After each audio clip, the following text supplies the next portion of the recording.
नमस्कार दोस्तों, मैं Avanish Verma path IAS academy में आपका स्वागत करता हूं।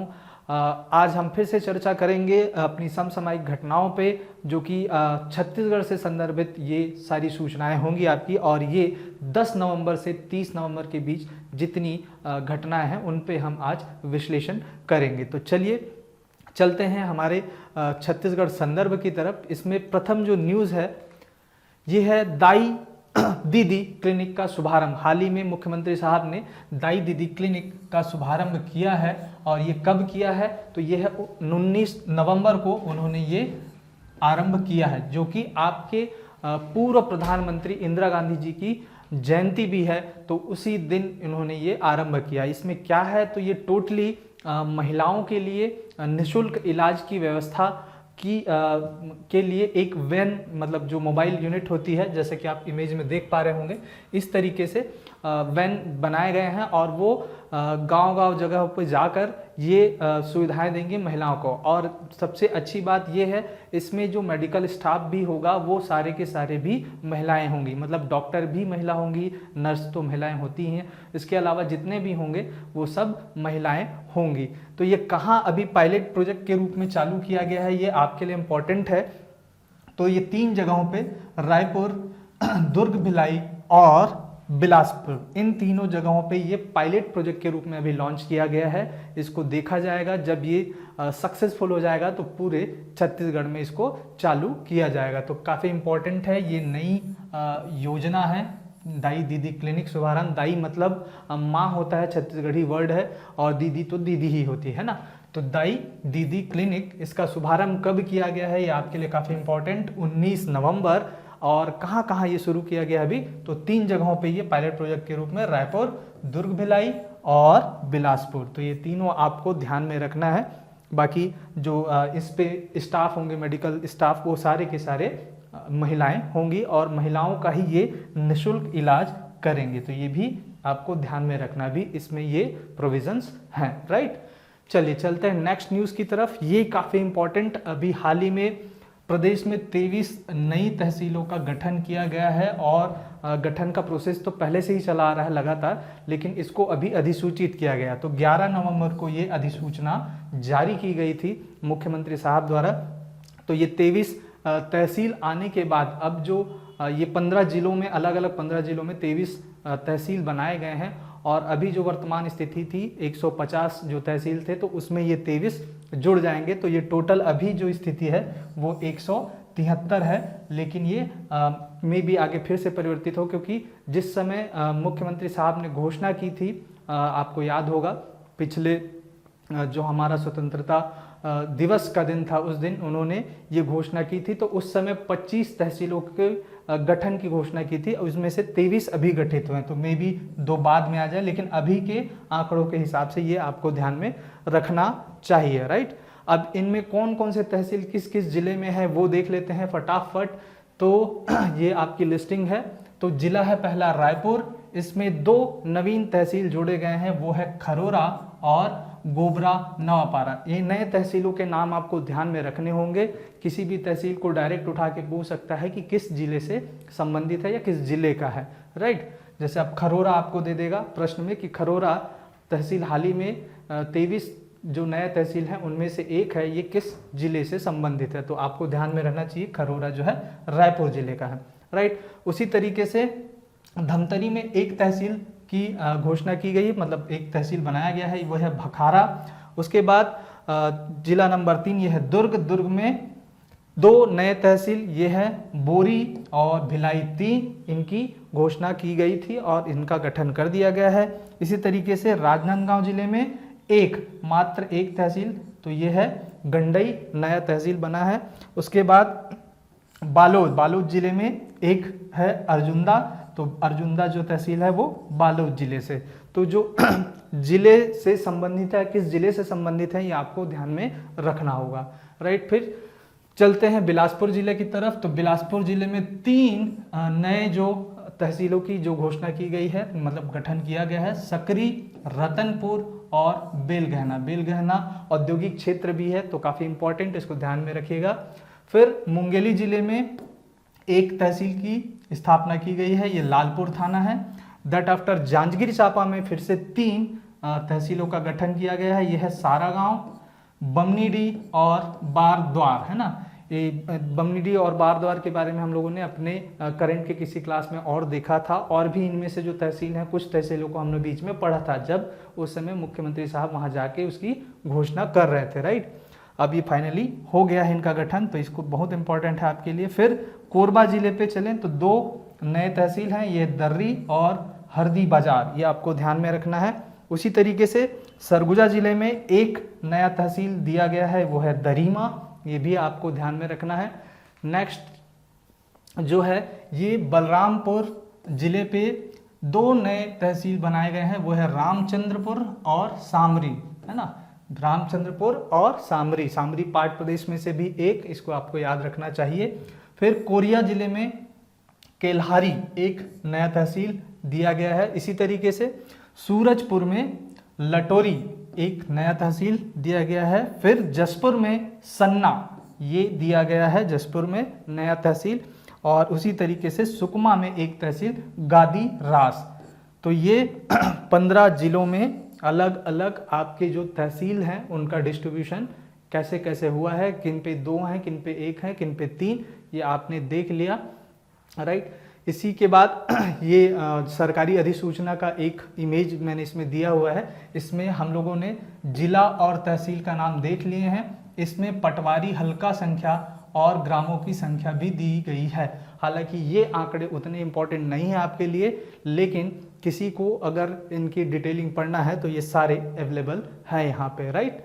चलिए चलते हैं हमारे नेक्स्ट न्यूज़ की तरफ। यह है छत्तीसगढ़ विधानसभा का शीतकालीन सत्र, यह अभी आरंभ होने वाला है। तो ये कब से आरंभ होगा, तो 21 दिसंबर से आरंभ होगा और ये चलेगा कब तक, तो 30 दिसंबर तक। तो कभी कभी ये सेशन के अवधि भी पूछते हैं एग्जाम में, तो इसको बिल्कुल ध्यान में रखिएगा। 21 दिसंबर से ये चलेगा 30 दिसंबर तक, राइट। और इस दौरान लगभग 7 बैठकें होंगी, और इन पे चूंकि अभी धान खरीदी का समय है तो ये एक महत्वपूर्ण टॉपिक होगा। इसके बाद और भी जो कोरोना के संक्रमण के कारण जिन चीज़ों पर प्रभाव पड़ा है तो उनको कैसे ठीक करें, ये सारी चर्चाएं होंगी। बेसिकली आपको ये तिथि याद रखना है, 21 से 30 दिसंबर में ये अभी शीतकालीन सत्र चलने वाला है। तो रिसेंटली जो भी सत्र हुआ होता है उसको वो एग्जाम में पूछ देता है। तो आने वाले समय में फरवरी में भी आपका एग्जाम होगा, तो उस समय ये आपसे प्रश्न आस्क किया जा सकता है। चलिए चलते हैं नेक्स्ट न्यूज़ की तरफ। ये है इंदिरा प्रियदर्शनी नेचर सफारी मोहरेंगा, ये इसका लोकार्पण कर दिया गया है। तो मोहरेंगा बेसिकली रायपुर जिले का एक ग्राम है, वहीं पे ये इंदिरा प्रियदर्शनी नेचर सफारी बनाया गया है।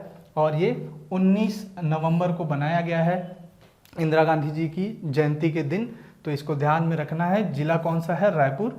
तो इसमें रायपुर से लगभग 40 किलोमीटर दूर है यहाँ से, तो ये ध्यान में रखना है। मोहरेंगा वन क्षेत्र में लगभग कितने हेक्टेयर पे, तो ये 555 हेक्टेयर पे यह नेचर सफारी बनाया गया। नेचर सफारी दैट मीन्स यहाँ पे प्राकृतिक जो आवास चीज़ें हैं उनको सहेजने का प्रयास किया जाएगा, प्राकृतिक जो वातावरण है उसको ठीक रखा जाएगा, राइट।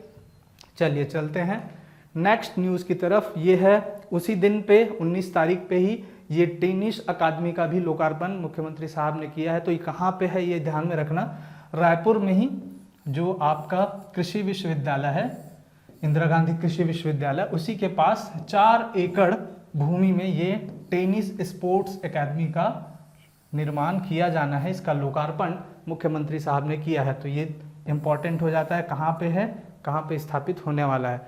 और लगभग इसके लिए 17 करोड़ 75 लाख रुपए का प्रशासनिक स्वीकृति दे दिया गया है। इतना खर्च इसमें लगने वाला है ये टेनिस अकादमी बनाने में, राइट। चलिए नेक्स्ट न्यूज़ की तरफ चलते हैं। प्रदेश में गोवर्धन पूजा का त्यौहार या तिहार गौठान दिवस के रूप में मनाया गया। इसके बारे में मतलब जब पिछले साल इसकी घोषणा हुई थी कि हर जो आने वाला गोवर्धन है, दिवाली के समय 5 दिन का जो त्यौहार होता है उसमें एक दिन गोवर्धन पूजा भी होती है, उसको छत्तीसगढ़ में गौठान दिवस के रूप में मनाया जाएगा। गौठान के महत्व को आगे बढ़ाने के लिए, उसको समझने के लिए। तो इस बार ये मनाया गया। और कब मनाया गया, तो 15 नवंबर, मतलब इसमें तिथि इंपॉर्टेंट नहीं, लेकिन 15 नवंबर को पड़ा था, तो गौठान दिवस उस दिन मनाया गया है। और बेसिकली ग्रामीण अंचलों पे या छत्तीसगढ़ के अंचल पे जब बात करते हैं तो जो दिवाली का त्यौहार होता है वो लक्ष्मी पूजा वाले दिन को सुरुती मानते हैं, सुरुती के दिन से शुरू होता है, उसके बाद ये सारा कार्यक्रम चलता है। और बेसिकली ये गौरी गौरा के विवाह प्रक्रम से शुरू होता है, मतलब गौरी गौरा शिव पार्वती के रूप में मानते हैं और उन्हीं के शादी विवाह तक, मतलब उनके बाल्यकाल से विवाह तक का ये प्रोग्राम होता है, वो दिवाली के रूप में मनाया जाता है। तो गौरी गौरा का पूजन यहाँ पे किया जाता है, ये ध्यान में रखना है। और गौरी गौरा के महत्व को भी आप नोटिफाई करके रखें, आर्ट एंड कल्चर वाले पार्ट में आपसे ये पूछा जा सकता है, तो इसको यहीं से अपनी किताबों में जाके ढूंढ के इसको पढ़ ले कि गौरी गौरा पर्व बेसिकली होता कैसे है, क्या क्या उसमें प्रावधान है, राइट। चलिए चलते हैं नेक्स्ट न्यूज़ की तरफ। ये है मुख्यमंत्री साहब ने किया है राम कथा अमृत पुस्तक, ये इसका विमोचन उन्होंने किया है। और ये कब किया है, देखो विश्व मत्स्य दिवस के दिन मुख्यमंत्री साहब के जो बंगला है यहाँ सीएम हाउस जो कहते हैं रायपुर में, वहाँ पे कार्यक्रम आयोजित किए गए थे। मछुआरे समुदाय के जो लोग थे उनको बुला के सम्मानित किया गया था और उसी दिन इस किताब की भी लॉन्चिंग की गई थी। तो 21 नवंबर हम लोगों ने पढ़ चुके हैं कि ये विश्व मत्स्य दिवस होता है और उसी दिन इस जो मछुआरा समाज का सम्मेलन था उसमें इस किताब का अनावरण किया गया है। तो किताब का नाम और किताब के लेखक का नाम, ये दोनों इंपॉर्टेंट हो जाता है आपके लिए। तो लेखक इनके हैं श्री मिथिलेश प्रकाश शर्मा जी, तो इनका नाम आपको ध्यान में रखना है। कब लॉन्च किया गया, तो 21 नवंबर, तिथि नहीं पूछेगा, लेकिन ये जरूर पूछ सकता है कि ये किताब किनके द्वारा लिखी गई, क्योंकि मुख्यमंत्री साहब ने खुद इसको विमोचित किया है, राइट।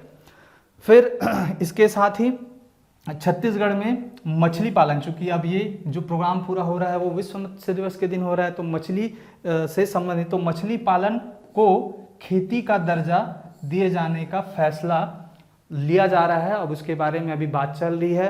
अब अगर खेती का दर्जा मछली पालन को मिल जाता है तो जैसे धान की खेती होती है तो उसमें ऋण वगैरह उपलब्ध होते हैं, आसान ऋण उपलब्ध होते हैं, उनको करने के लिए सरकार भी योजनाएं चलाती है। तो अगर इनको खेती का दर्जा मिल जाता है तो इनके साथ भी ये सारी सुविधाएं मिलनी आरंभ हो जाएगी। तो इस पे परिचर्चा की गई है, देखते हैं आगे जब दर्जा दिया जाएगा तो उसको हम लोग फिर से बात करेंगे, राइट। इसके होने वाले बेनिफिट्स आपको पता होने चाहिए। अगर खेती का दर्जा मिलेगा तो ऋण वगैरह जो है वो आसानी से उपलब्ध हो जाएंगे, राइट। चलिए इसी पे जो विश्व मत्स्य दिवस पे छत्तीसगढ़ का जो योगदान है, मतलब मछली के पालन में छत्तीसगढ़ का क्या स्थान है, मछली बीज उत्पादन में क्या है, ये आपको जानना जरूरी है। तो यहीं पे फैक्ट ध्यान में रख ले, दोनों ही क्षेत्र में छत्तीसगढ़ 6वें स्थान पे है, मत्स्य बीज के उत्पादन में भी और मत्स्य उत्पादन में। बीज उत्पादन मतलब छोटे मछलियों को विकसित करना जिनसे अलग अलग जलाशयों में डाल के और मछली पालन किया जाता है, राइट। जबकि मत्स्य पालन उन्हीं बीजों के समर्थित प्रारूप को कहा जाता है। तो इसको देख लेते हैं हमारा पोजीशन कहाँ कहाँ पे है। तो पिछले 2 साल में, मतलब 2019 और 20 की स्थिति में, 18-19 और 19-20 में हम लोगों ने 13% की वृद्धि की है। किसमें? मत्स्य बीज उत्पादन में 13% की वृद्धि की है और लगभग 251 करोड़ स्टैंडर्ड फ्राई से, मतलब ये बीज जो होते हैं मछली के उसको कहा जाता है स्टैंडर्ड फ्राई, उससे हम लोगों ने 267 करोड़ तक उसको बढ़ा लिया उसके उत्पादन को। और इस तरीके से हम देश में 6वें पोजीशन पे है। तो ये भी आपको ध्यान में रखना है, कितने प्रतिशत की वृद्धि के साथ और कौन से पोजीशन पे। ये दोनों तो काफ़ी इंपॉर्टेंट, भले ये वाला आंकड़ा आप भूल जाए लेकिन इसको याद रखें का प्रयास करें अगर याद रहे तो, लेकिन ये 2 डाटा तो आपको ध्यान में रखने ही है। इसी तरीके से पिछले 2 वर्षों में 9% वृद्धि के साथ 9% वृद्धि के साथ मत्स्य उत्पादन, मतलब डायरेक्ट बड़ी मछलियों के उत्पादन में हम लोगों ने भी 6वां स्थान प्राप्त किया है। तो यहाँ भी 6वां, वहाँ भी 6वां, तो स्थान याद करने में ज़्यादा दिक्कत नहीं होगा। अब कितने मीट्रिक टन से कितना बढ़ा है, तो 4.8 लाख मीट्रिक टन का उत्पादन होता था मत्स्य का, वो अब 5.3 लाख मीट्रिक टन है अभी की स्थिति में। तो सभी आंकड़े आपके लिए इम्पोर्टेंट। हाल ही में ये मत्स्य दिवस भी गया है, विश्व मत्स्य दिवस, तो आपके लिए सारे आंकड़े जो है इम्पोर्टेंट हो जाते हैं, राइट। चलिए चलते हैं नेक्स्ट न्यूज़ की तरफ। अच्छा, ये उसी में दो हमारे जो कृषक हैं, राज्य के दो किसानों को इस दिन राष्ट्रीय अवार्ड भी दिए गए हैं मछली पालन के क्षेत्र में अच्छा कार्य करने के लिए। तो वो किसानों के नाम ज़्यादा इम्पोर्टेंट नहीं, लेकिन दो किसानों को मिला है, तो ये आपको ध्यान में रखना है। और वो दोनों कहाँ से हैं, तो एक रायपुर से और एक धमतरी जिले के संस्थाओं से रिलेटेड हैं और उन्हीं को ये पुरस्कार दिया गया है। तो ये आपको बस ये ध्यान में रखना है कि दो मत्स्य कृषकों को मछली पालन के क्षेत्र में अच्छा कार्य करने के लिए राष्ट्रीय सम्मान मिला है, राइट। क्योंकि देखो स्टेट में भी प्रोग्राम हो रहे थे उस समय, राष्ट्र में भी प्रोग्राम हो रहे थे, चूँकि विश्व स्तर पे ये मनाया जाता है तो विश्व में भी प्रोग्राम हो रहे थे, तो राष्ट्रीय स्तर पे हमारे यहाँ के दो किसानों को ये अवार्ड दिया गया है, ये आपको ध्यान में रखना है। चलिए चलते हैं नेक्स्ट न्यूज़ की तरफ। ये है मानस महोत्सव। मानस महोत्सव मनाया जाता है सिवरी नारायण में, आप सभी को पता है सिवरी नारायण है जांजगीर चांपा में। तो ये प्रत्येक वर्ष एक दिन का मनाया जाता था, लेकिन इस साल से ये ट्रेंड बदला गया है। अब ये 3 दिन को बनेगा, मतलब 3 दिवसीय ये कार्यक्रम मनाया जाएगा और इसको प्रदेश स्तर की मान्यता भूपेश बघेल जी ने दी है, आपके मुख्यमंत्री साहब ने। तो प्रदेश स्तर पे मनाया जाएगा, मतलब अब ये कार्यक्रम बड़ा हो गया और कितने दिनों के लिए मनाया जाएगा, 3 दिनों के लिए। पहले 1 दिन मनाया जाता था, अब 3 दिन, तो काफ़ी इंपॉर्टेंट हो जाता है। और सिवरी नारायण जो है राम वनगमन पथ के अंदर भी स्थल है जिसको विकसित किया जा रहा है, तो उस नज़रिए से भी इम्पॉर्टेंट है। और चूँकि यहाँ पे ये मानस महोत्सव को भी अभी महत्वता दी गई है, ये ट्रेडिशनल त्यौहार है उनका, हमेशा मनाया जाता है, अब उसको 3 दिन का कर दिया गया है। तो इसको बिल्कुल ध्यान में रखना है आपको। ये कहाँ पे अवस्थित है, तो जांजगीर चांपा जिला बता चुका हूँ मैं, ये आपको ध्यान में रखना है। साथ ही यहाँ राम वन गमन पर्यटन पथ में यह पड़ता है और उनमें से एक स्थल है जो अभी प्रथम चरण में बनाए जा रहे हैं, 9 स्थल उसमें से, और लगभग 36 करोड़ रुपए जो के कार्य वहाँ हुए हैं उनको भी उन्होंने वहाँ पे अवलोकित किया जब मुख्यमंत्री साहब यहाँ इस प्रोग्राम में गए थे, राइट। चलिए चलते हैं नेक्स्ट न्यूज़ की तरफ। यह है लघु वन उपजों के प्रसंस्करण हेतु केंद्रीय प्रसंस्करण इकाई स्थापित की जाने वाली है छत्तीसगढ़ में। तो ये कहाँ स्थापित की जाने वाली है, ये ध्यान में रखना। ये दुर्ग जिले में पाटन विकास खंड के अंदर जामगांव एम, है ना, एम जामगांव, पी जामगांव, ऐसा होता है गाँव के नाम जो छत्तीसगढ़ में। तो ये जामगांव एम में खोला जाना है, यहाँ पे ये केंद्र इकाई स्थापित की जाएगी। हाल ही में अभी बैठक हुई थी मंत्रियों की, तो उसमें ये फैसला लिया गया है, इसको आपको ध्यान में रखना है। लघु वनोपज में क्या क्या आता है आप सभी को पता है, जैसे आयुर्वेदिक दवाइयाँ बनाने के लिए जो जड़ी बूटियाँ होती हैं छोटे छोटे, उसके बाद शहद हो गया, लाख हो गया, चिरौंजी हो गया, महुआ हो गया, बेल, इमली, मतलब जो वन से उत्पाद मिले और उनको आप विक्रय करके कुछ कमा सके, उन्हीं को लघु वनोपज कहा जाता है। तो ये इसको आपको ध्यान में रखना है। चलिए चलते हैं नेक्स्ट न्यूज़ की तरफ। ये काफ़ी इंपॉर्टेंट छत्तीसगढ़ी राजभाषा दिवस हाल ही में मनाया गया। ये 28 नवंबर को मनाया गया, इसी दिन मनाया जाता है क्योंकि 28 नवंबर 2007 में आपके राजभाषा आयोग का अधिनियम पारित हुआ था, उसी के तर्ज पे फिर राजभाषा आयोग बनेगा। तो ये आपको ध्यान में रखना है और उसी के महत्व को ध्यान में रखते हुए इस दिन को ये मनाया जाता है 28 नवंबर को, चूँकि ये विधानसभा से ये अधिनियम पारित हुआ था, राजभाषा अधिनियम, तो इसको ध्यान में रखना है। साथ ही मुख्यमंत्री साहब ने एक स्टेटमेंट दिया था, तो स्टेटमेंट यहाँ लिखा हुआ है, इसका प्रयोग आप अपने उत्तर राइटिंग, मतलब मेंस के राइटिंग के समय कर सकते हैं, और निबंध वगैरह आपको आए तो भी आप इस कोड का इस्तेमाल कर सकते हैं। मैंने यहाँ लिख दिया है, ये छत्तीसगढ़ी में सेंटेंस है, पढ़ देता हूँ। जतका मान हमन ला अपन छत्तीसगढ़ महतारी ऊपर है, मतलब मान सम्मान ओतके हमर मातृभाषा छत्तीसगढ़ी बर घलो होना चाहिए। छत्तीसगढ़ी भाषा ला हमन अपन आत्म गौरव संग जोड़ के देखबो तभे वो आगू बढ़े। मतलब उन्होंने छत्तीसगढ़ी को प्रमोट करने के लिए ये सेंटेंस कहा है, छत्तीसगढ़ी में ही ये सेंटेंस है। आप इसको एज इट इज़ अपने ऐसे वगैरह में कहीं पे कोट करके बना सकते हो, अगर इससे संदर्भित, लैंग्वेज से संदर्भित या संस्कृति से संबंधित आपके पास कोई ऐसा टॉपिक मिले, राइट। अब इसके बारे में जान लेते हैं, क्या राजभाषा आयोग विधेयक कब पारित हुआ था, तो 28 नवंबर 2007। इसी को यादगार बनाने के लिए इस दिन को मनाया जाता है। विधेयक पास होने के लिए अब ये कब से मतलब देखो राजभाषा का प्रकाशन ये जो है 11 जुलाई 2008 को करेंगे राजपत्र में, लेकिन ये तिथि को विधेयक पारित हुआ था, इसलिए इस तिथि को ही छत्तीसगढ़ी राजभाषा दिवस के रूप में मनाने का निर्णय लिया गया। अब देखो, इसके साथ ही एक फैक्ट और है, यहीं पे इसको समझ लो। राजभाषा आयोग, छत्तीसगढ़ी राजभाषा आयोग का भी गठन होता है, लेकिन ये गठन 14 अगस्त 2008 को होता है। मतलब छत्तीसगढ़ी के लिए काम करने के लिए एक पूरा आयोग का गठन किया गया है। उस आयोग की स्थापना इसी विधेयक के अंतर्गत होता है बाद में। तो ये 14 अगस्त 2008 को इसकी स्थापना होती है। और आयोग का स्थापना दिवस ये कब मनाता है आयोग? छत्तीसगढ़ राजभाषा, ये प्रश्न आ चुका है इसलिए यहीं पे नोटिफाई कर रहा हूँ, बहुत इंपॉर्टेंट। छत्तीसगढ़ी राजभाषा आयोग अपने स्थापना दिवस को कार्यालय स्थापना दिवस कहता है, ये ध्यान में रखना। कार्यालय स्थापना दिवस इसी रूप में वो मनाता भी है, और वो मनाता है 14 अगस्त को।